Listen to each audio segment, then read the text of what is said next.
He's gone to Congress to serious allegations this morning facing the State Department. That's right. According to internal State Department memos, the agency might have called off or intervened in investigation into possibly illegal and inappropriate behavior within its ranks, allegedly to protect jobs and avoid scandals. This concerns the time that Hillary Clinton was Secretary of State. We want to get right to NBC's Chief White House correspondent Chuck Todd with the latest. Chuck, good morning to you. Good morning, Savannah. You know, there's an old saying in Washington that the cover-up is worse than the crime. But in this case, both parts of it are disturbing. Allegations of prostitution and pedophilia, and allegations that those crimes were somehow covered up or not looked into. So the State Department this morning is having to respond to those claims and those investigations of misconduct by State Department officials, including by an ambassador and security agents attached to then Secretary of State Hillary Clinton. And the allegations are that these investigations were whitewashed, quashed altogether, and that those orders came from high up. NBC News has obtained documents related to ongoing investigations into some disturbing allegations involving State Department personnel and at least one ambassador. A State Department memo says the ambassador, quote, routinely ditched his protective security detail in order to solicit sexual favors from both prostitutes and minor children. The memo also says a top State Department official directed department investigators to, quote, cease the investigation into the ambassador's conduct.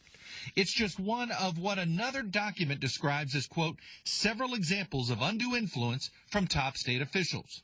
On Monday, a State Department spokesperson would not confirm specific investigations. I'm not going to talk about specific cases, but I can say broadly that the notion that we would not vigorously pursue criminal misconduct in any case is preposterous.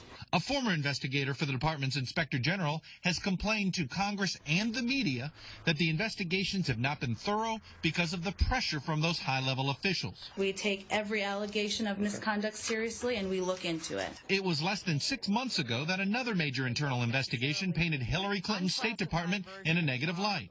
That scathing report on the failed diplomatic security procedures in the aftermath of the Benghazi attack.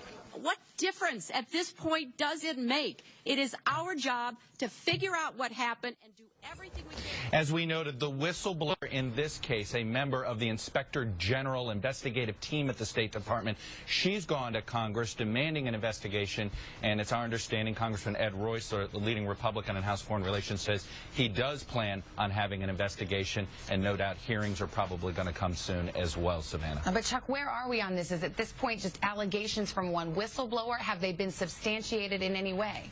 Well, here's what it is. The whistleblower says that this report, that the internal investigation having to do with how diplomatic security even investigated these allegations, that's where this scathing report came from. It's how the investigators somehow dropped the investigations, including into this ambassador and onto some other deal, including on folks that were part of security detail.